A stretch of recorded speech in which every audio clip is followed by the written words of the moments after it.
કૃષ્ણ ભારત વર્ષના એ ભગવાન છે કે જેમના વિશે સૌથી વધારે સાહિત્ય લખાયું અને વંચાયું છે.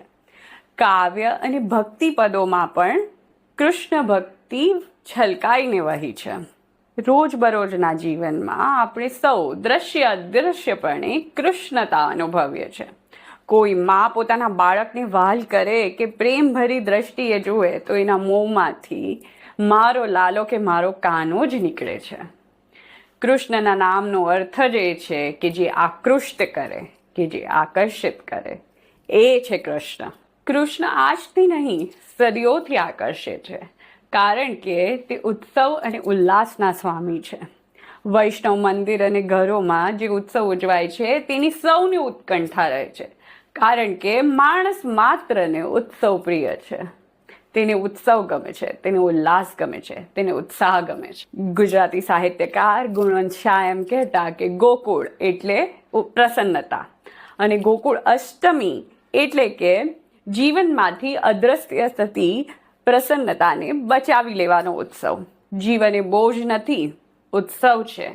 એ વાતનો સંદેશ જન્માષ્ટમી આપે છે. કૃષ્ણ આપણને આકર્ષે છે એનું કારણ છે કે કૃષ્ણ એ પ્રેક્ટિકલ માણસ છે. આજના જમાનામાં જેને પ્રેક્ટિકલ કહી શકાય તો એ છે કૃષ્ણ. એમને એમ એ કળિયુગના સ્વામી નથી કહેવાતા. એમને લાગ્યું કે કંસ મામા આતતાઈ છે, હણવો પડશે, તેમણે હણ્યા. તેમને લાગ્યું કે યુદ્ધ છોડીને ચાલ્યો જઈશ, કાયર કહેવાઈશ, પણ એ કાયર થઈને પણ એમણે રણછોડ બનવાનું સ્વીકાર્યું.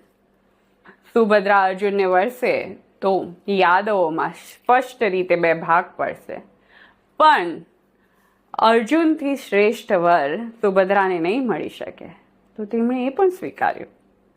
એટલું જ નહીં, યુદ્ધ નિશ્ચિત છે, વિષ્ટિ લઈને જવાનો કોઈ મતલબ નથી એવું સ્પષ્ટ દેખાતું હોવા છતાં વિષ્ટિ લઈને ગયા, કારણ કે કાલે ઉઠીને યુદ્ધને લઈને કોઈ પ્રશ્ન ના ઉઠે. તો એ કૃષ્ણની પ્રેક્ટિકાલિટી છે. તો આવા યુગ પુરુષ અને જગતને પ્રેમ શીખવાડનારા રસેશ્વર, જગતેશ્વર, રાધેશ્વરની જન્મદિવસની ખૂબ ખૂબ શુભેચ્છાઓ.